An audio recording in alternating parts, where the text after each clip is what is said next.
Բարի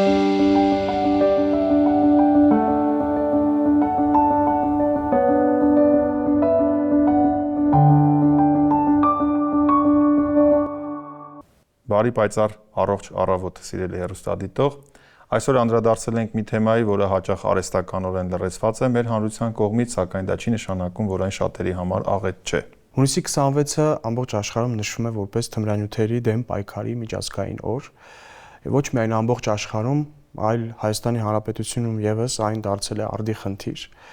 Եվ մենք այսօր խոսելու ենք այն մասնագետի հետ, ով ոչ միայն բուժում է, այլ նաև պաշտպանում է հասարակությունը։ Այսօրվա մեր հյուրն է բժիշկ թմրաբան Արտաշես Թումանյանը։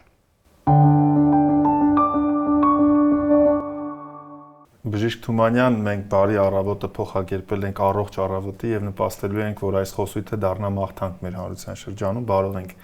հանդիպել, վաղուց չենք տեսնվել, վաղեմի ընկել եք։ Ես կուզեի հավելել պարզապես, որ նաև այսօր բժիշկ թմրաբանի միջազգային օրն է, համաշխարհային օրն է, հունիսի 26-ը, եւ կուզեի հավելել, որ դուք միևնույն ժամանակ հոգեբույժ եք եւ հոգեբուժական ասոցիացիայի գործադիր վարչության անդամ եք եւ կախվածությունների սեկցիայի ղեկավարն եք։ Ինչու եմ սրանք հիշատակում, որ մեր հեռուստատողը նույնպես հասկանա, որքան ռելևանտ համապատասխան բանախոս խոսնակյուր եք։ Առաջին հարցը, որ կուզեի հղել ձեզ, ինչ է ընդհանրապես ենթադրում թմրաբանություն գիտությունը եւ ով է թմրաբանը։ Բարև ձեզ, շատ շնորհակալ եմ հրավերի համար։ Գիտությունը ինքը ենթադրում է զբաղվել կախվածություններով, իսկ կախվածությունները, ինչպես գիտենք, դրանք քրոնիկ հիվանդություններ են, որոնք չունեն լիարժեք բուժում, բայց ունեն դադար, լավացում եւ որը վերահսկելի է լինում։ Եվ թմրաբանը զբաղվում է կանխարգելումով եւ զբաղվում է նաեւ բուժումով, եթե արդեն կա խնդիրը։ Պարոն Թումանյան, այսօր Հայաստանում բավականին արդի խնդիր է դարձել թմրանյութերի կիրառումը եւ դրանց հասանելիությունը իհարկե նամանավանդ անչափահասների շրջանում եւ որոնք են թմրանյութերի տարածման հիմնական վտանգներն այսօր մեր հանրապետությունում։ Տարածման հիմնական խնդիրները դա հասանելիությունն է, այսօր Telegram ալիքներով բազմաթիվ խանութներ կան, որով վաճառվում են, նույնիսկ առաքում են անում տուն չէ, մոտակա տարածք, այսինքն խնդիր չկա ճարելու համար։ Ես գիտեք, ցավ ապրեցի, երբ որ մի որոշ ժամանակ առաջ մեր Երևանի դպրոցներից մեկի պատին, որից ինչ որ QR այդպիսի մի կոդ տեսա, ու նկատեցի, որ նկատում էի որոշակի շարժ երեխաների շրջանում, ինքս մոտեցա հեռախոսը պահեց այդ QR կոդին եւ ինձ մոտ բերեց այդ Telegram ալիքով այդ թմրանյութերի էջը եւ բարձրաձայնեցի դրա մասին անկեղծ ընդհանուր միջև դպրոցի ներկայացրեցի, որ սա այսպիսի բան է կատարվել, իրենք այդ հարցը լուծեցին, բայց չանցավ ընդամենը 3 օր, այդ QR կոդը նորից հայտնվեց այդտեղ։ Եվ այսօր իրոք մենք էլ լինելով ծնողներ, հանդիսանալով ծնողներ, այսօր ապահովագրված չենք ոչինչով ու կարելի ասել սա դարձել է անլուծելի խնդիր այս պահի դրությամբ եւ ցավոք ապահովագրված չի ոչ մեկիս երեխան, որովհետեւ ցանկացած պահի, ցանկացած անկյունում դա դառնում է հեշտ հասանելի։ Եթե կա հեռախոս, ապա կարող է լինել նաեւ թմրանյութ։ Ես դες ասեմ ավելին, օրինակ տարածողները, ովքեր բերում են, դնում են այդ թաքստոցներում բերում պահում են, անպայման չի թմրամոլ լինեն։ Իրանք կարող են ընդհանրապես թմրամիջոցի հետ կապ չունենան, բայց իրանք հիմնականում դեռահասներ են եւ երիտասարդներ են, հեշտ փող վաստակելու աղբյուրը։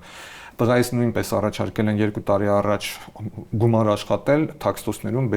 բերել պահելով, այսինքն զակլատչիկ կոչեցյանները։ Սակայն խնդրեմը նրանումն է, որ այդ նույն երիտասարդները, այդ նույն դեռահասները, իրանք այդ ամեն ինչի հետ շփվելով, առնչվելով, հետագայում հիմնականում իրանք էլ են փորձում։ Եվ երբ որ փորձում են, կան թմրամիջոցներ, որ 2-3 գործածումից հետո արդեն ֆիզիկական կամ հոգեբանական շատ ուժեղ կախվածություն է առաջացնում եւ արդեն իրանք հետեւաբար փորձում են շարունակել եւ արդեն կախվածություն են ձեռք բերում։ Իմ հաջորդ հարցն էր, որ փուլում մենք կարող ենք արձանագրել, որ խոսում ենք կախվածության մասին, դուք դրան անդրադարձաք, բայց ես մի նկատառում անեմ, որ քիչ առաջ գիտակցեցի, որ սարսափում եմ, որովհետեւ մենք որոշել ենք անդրադառնալ ընդհանրապես կախվածություն հասկացությանը, թմրանյութերին եւ այլն, բայց հիմա ամբողջ ընթացքում դեռևս խոսում ենք երեխաներից ու դեռահասներից։ Ես հիշում եմ, երբ որ մենք էինք երիտասարդ կամ դեռահաս, օքեյ, միշտ կար, այդպիսի խնդիր կար, նույնիսկ որոշ ռեգիոններ աչքի են ընկնում մինչև օրս, բայց ինչ որ առումով կներեք նաիվ էր եւ այդքան տարածված չէր։ Գուցե փողոցում կային, չգիտեմ, այլ այսպես կոչված այդ սև նյութերը, չեռնիաշկաներ կոչվածը, ես կներեք ռուսերենի համար, բայց այդպես էր տարածված։ Լավ, ինչ է տեղի ունեցել եւ Սա չէ որ ոչ միայն հանրային առողջապահական խնդիր է, այլ զգալի դուրս է հանրային առողջապահության դաշտից եւ վերաբերում է գրեթե բոլոր ոլորտներին։ Ինչպիսի կենտրոնացված մեխանիզմներ կան։ Կոպիտ ասած, ոնց որ շուկան փոխվել է, նույն այդ չարնյաշկան հիմա շատ քիչ են օգտագործում։ Կան էլ օգտագործողներ բնականաբար, բայց հիմա քիմիա, այսպես ասած, քիմիաներն է։ Ներկայումս հիմա շատ մեծ տարածվածություն ունի մետամֆետամինի ասենցիալները, մետամֆետամին, էկստազի, աղեր, տարբեր, մեֆեդրոն, իրանք շատ ուժեղ հոգեբանական կախվածություն են առաջացնում, հենց առաջին իսկ օգտագործումից բավականին ուժեղ հոգեբանական կախվածությունը, որ հաջորդ անգամ նորից ուզում է կրկնել այդ պահը, նորից գործածել, որպեսզի զգա այդ հաճույքը, որտեղ մեծ քանակի դոֆամին է արտազատվում եւ ուղեղը ակտիվանում է, թարմանում է,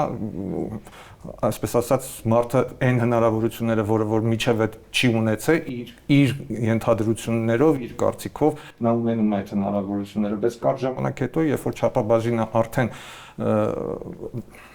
մարում է, հա, այսինքն նորից երբ որ դոզան արդեն թողնում է կոպիտ ասած, նորից արդեն ցանկություն կա նորից այդ դրվագը կրկնել։ Եվ նա ազդում է կենտրոնական նյարդային համակարգի վրա, ես հետագայում շատ չարաշահումից հետո առաջանում են տարբեր խնդիրներ կենտրոնական նյարդային համակարգի հետ կապված։ Պարոն Թումանյան, մարդը փորձեց մեկ անգամ, իհարկե միջավայրից դա շատ կախված է, մենք էլ եղել ենք փոքր տարիքում սկսած ծխախոտից մեզ էլ առաջարկել են, բայց մենք կարողացել ենք ասել չէ։ Բայց մարդը փորձեց մեկ անգամ, երկրորդ անգամ փորձեց, այլ երբ է առաջանում այդ կախվածությունը եւ արդյոք որ փուլում է հնարավոր կանխարգելել հետագա դրա կիրառման բացակայությունը։ Նայեք, այդպես դժվար է ասել, երբ կարող է առաջանալ կախվածությունը, դա կախված է թմրանյութերից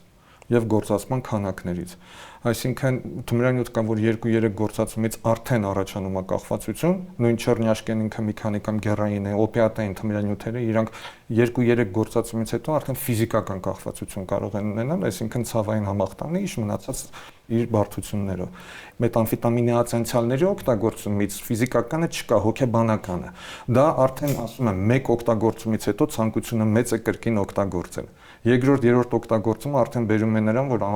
առանց դրա գրեթե կարելի ասել անհնարին է ապրել իրանց համար։ Լավ, ինչպես որ հարիր է յուրաքանչյուր քննարկման, մենք բարձրաձայնեցինք խնդիրը,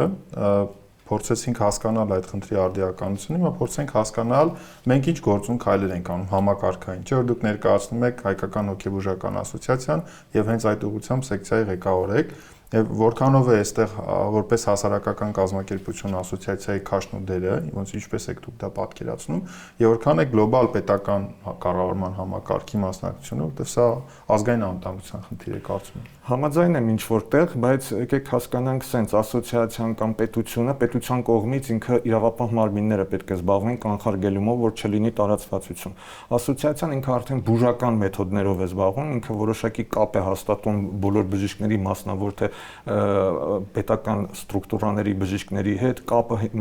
նախարարության եւ հիմնարկների,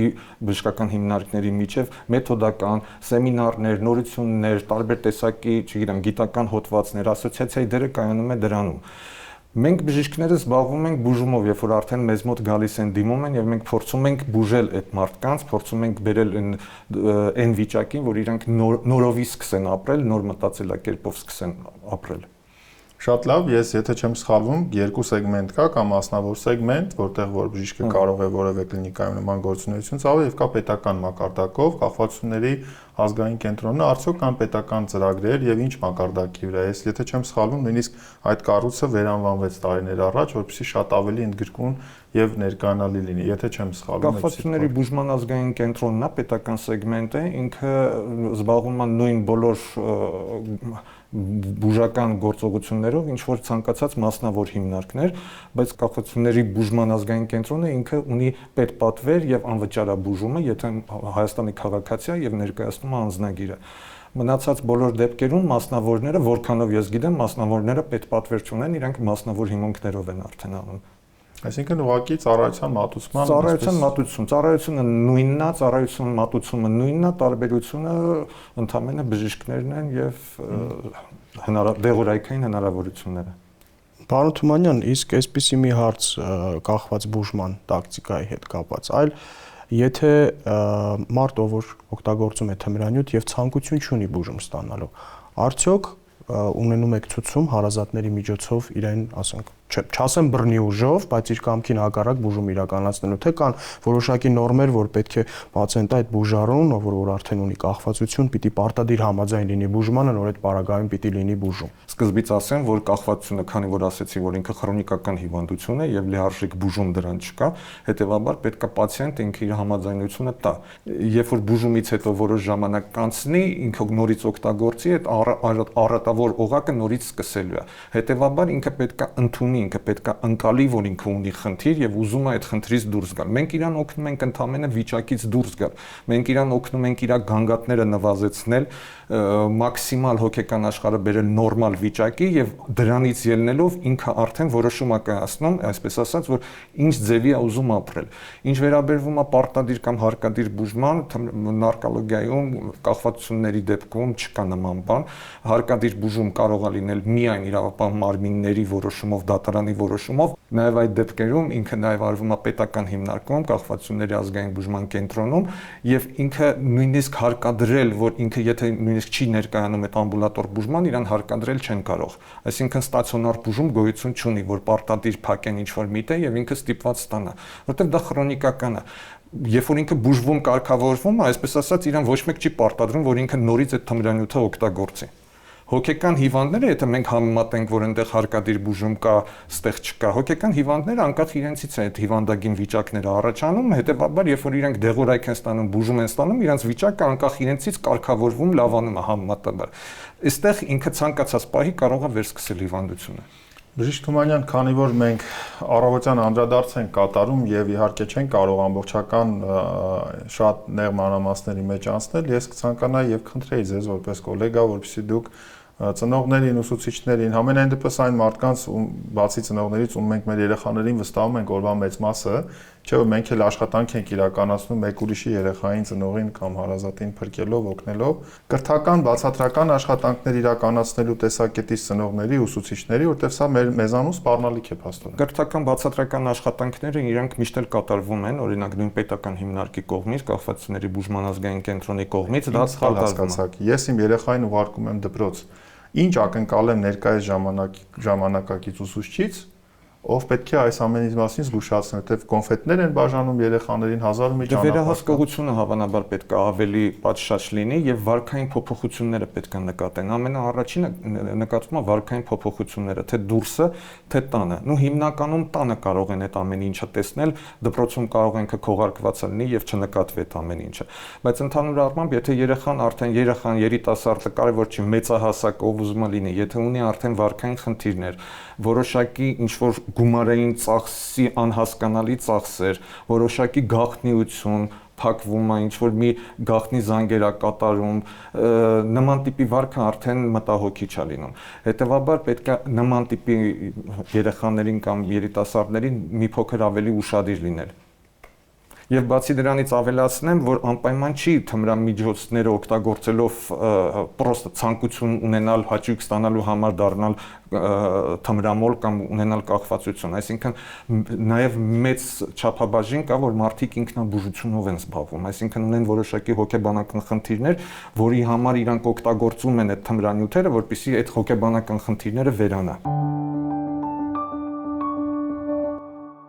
Պարոն Թումանյան, մեր հեռուստադիտողի կողմից ունենք հարց, իմ հարազատը սկսել է հաճախ փակվել, խուսափել շփումից, տրամադրությունը կտրուկ փոխվում է։ Կարող է սա կախվածության նշան լինել։ Կարող է, բայց պետք չի միանգամից կախվածության մասին մտածել։ Կարող է հոգեբանական խնդիրներ ունի մարդը եւ պետք է դիմել համապատասխան մասնագետի, այսինքն հոգեբուժի կամ հոգեբանի, որը կարող է իդենտիֆիկացնել ինչի պատճառով, ինչի հետևանքով է նման վարքը առաջացել։ Շատ լավ, շնորհակալություն, առողջության հետ կապ ունեցող թեմա, բայց մի փոքր ծակող, այսպես տհաճ թեմա էր, ամենայն հարգանքով, բայց նաև շնորհակալություն ձեզ ձեր դժվար աշխատանքի համար, ինչպես մասնավոր, այնպես էլ պետական օղակում եւ ոգեշնչենք, որ քաջալերենք մեր մյուս գործընկերներին, որ ոչ ոք ապահովագրված չէ։ Շնորհակալություն, որ մեր երկրում դուք այդ գործով զբաղվում եք։ Շնորհակալ եմ լավ խոսքերի համար։ Սիրելի հեռուստադիտող, մենք ունենք պատրաստված փոքր տեսանյութ թմրանյութերի, դրանց կիրառման եւ հնարավոր հետևանքների վերաբերյալ։ Դիտենք տեսանյութ։ Թմրամիջոցների խնդիրն այսօր այլևս միայն առողջապահական հարց չէ։ Դա հասարակական, հոգեբանական, մշակութային ու նույնիսկ քաղաքական մարտահրավեր է, որի ազդեցությունը խորը եւ հաճախ անդառնալի է։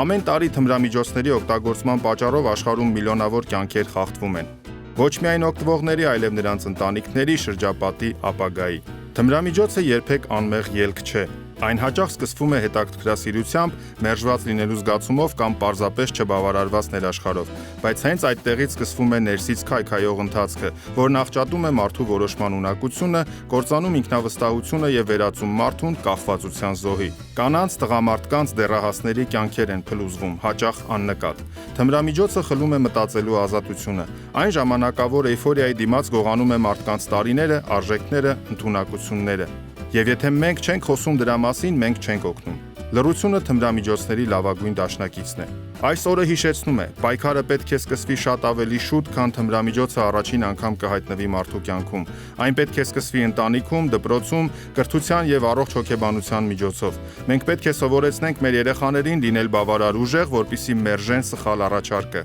Սովորեցնենք նրանց, որ ցավը, վախը, թուլությունն ու միօրինակությունը կարելի է հաղթահարել այլ կերպ, ստեղծելով, շարժվելով, սիրելով, կապվելով իրականության հետ, ոչ թե խուսափելով դրանից։ Թմրամիջոցներից զերծ հասարակություն կառուցելու համար մեզ պետք են ոչ միայն օրենքներ ու հսկողություն, այլ արժեքների վերաիմաստավորում։ Եվ եթե այսօր թեկուզ մեկ մարդ կկարդա, կլսի կամ պարզապես կմտածի, որ ինքն իր մարմնի ու մտքի համար պատասխանատու է, ուրեմն արդեն մեծ գործ ենք արել։ Թմրանյութը իրականում պայքար չէ, դա հանձնվելու ձև է, իսկ մենք այստեղ ենք հիշեցնելու, որ կարելի է ապրել առանց հանձնվելու։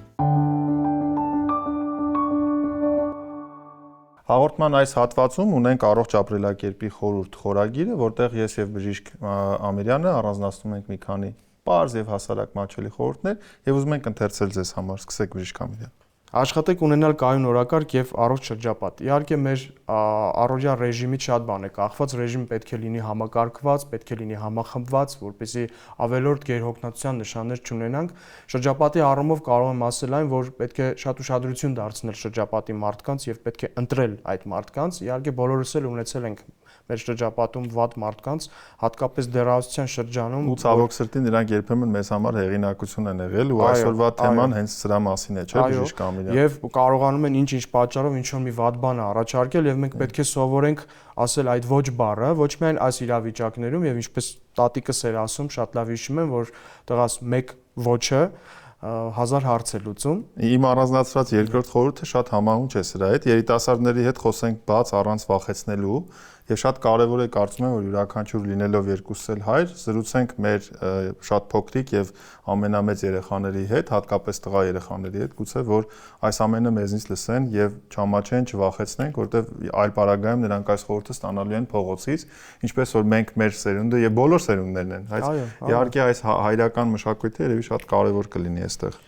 Մի մոռացեք, յուրաքանչյուր մարդ կարող է հայտնվել դժվար պահի մեջ, կարևորը դուրս գալն է։ Այո, բոլորս էլ մեր մասնագիտական ճանապարհին, մեր կյանքի առօրյայում հանդիպում ենք ինչ-ինչ դժվար իրավիճակներում, նույնիսկ մեքենա վարելիս կարող ենք հանկարծակի մի դժվար իրավիճակում հայտնվել, բայց ամենակարևորը այն է, որ ոչ թե հուսալքվել այդ պահին եւ ասել այո, եւ այս հարցը անլուծելի է եւ մենք չենք կարող այս հարցին լուծում տալ, այլ ուղղակի այդ իրավիճակից պետք է դուրս գալ։ Եվ եթե կա օգնության կարիք, իհարկե դիմել շրջապատը շատ կարևոր է, ինչքանով է այդ շրջապատը նպաստում դուրս գալուն, այստեղ շատ հայտնի խոսքը հիշենք՝ մի դատիր, որ չդատվես, եւ իհարկե առողջության կոնցեպտում սա շատ կարևոր է եւ ոչինչ չանելուց վատը հուսալքությունն է, պետք է գործել։ Սա հատկապես այն մարդկանց, ովքեր ունեն բացասական փորձառություն, այդ թվում կախվածությունների, կարծում եմ, որ այնուհանդերձ մեր հանրությունը պատրաստական է հիմնականում օգտակար լինել, կարծում եմ հատկապես բժշկական հանրությունը։ Այո, հատկապես մեր։ Հաղորդման վերջում մեկ խոսք օրվա համար։ Մարդուն փրկել կարելի է ոչ թե դատելով, այլ մոտենալով։ Իհարկե, չմոռանանք նաև այն խոսքը, որ մի դատիր, որ չդատվես, բոլորս էլ սխալներ թույլ ենք տալիս կյանքի ինչ-որ մի էտապներում, ամենակարևորը ոչ թե դատել եւ պախարակել այդ մարդուն, ասելով, որ դու արել ես այս ինչ բանը, այլ փորձել այդ հարցին որևիցե այլ տեսանկյունից մոտեցում ցույց տալ եւ փորձել օգնել այդ մարդուն, միգուցե քո շնորհիվ կարող է այդ մարդը այդ հարցի լուծումը ստանալ վերջի վերջո։ Ես հույս ունեմ, որ մեկ առավոտվա ընթացքում մի դատիր, որ չդատվեսը 3 անգամ լսելուց հետո հեռուստադիտողը այնուհանդերձ այս սկզբունքին ուշադրություն կդարձնի, եւ ես առանձնացնեմ այն խորհուրդը, որ ես եմ տարանջատել, այսօր մի փոքր ավելի զգայուն եղեք ձեր շրջապատի հանդեպ։ Դա հաճախ առաջին օգնությունն է։ Սկսենք նկատել այն ամենը, ինչը մենք չենք նկատում։ Գիտեք, Բժշկամիրյան, վերջերս նկատել եմ, որ երբեմն նույնիսկ ընկերը ընկերոջ երբ որ հարցնում է բարի լույս ինչպես ես, էլ չի լսում, ինչպես է եւ գնում է։ Եվ եթե նույնիսկ որևէ բացասական բան է ասում, անտարբեր կամ այդպես էլ պետք է լինի, այսինքն մեխանիզացված ավտոնոմ գործողություններ էր։ Երևի մեր առողջ առավոտները նաեւ հուշում եւ հուշման հնարավորություն կլինեն, որ վերագնահատենք ամեն ինչ եւ փորձենք մի փոքր ավելի հոգատար լինել։ Սա առողջության կարևոր նախապայմաններից է։ Դե կհանդիպենք վաղն առավոտյան։ Այո, հաջողություն։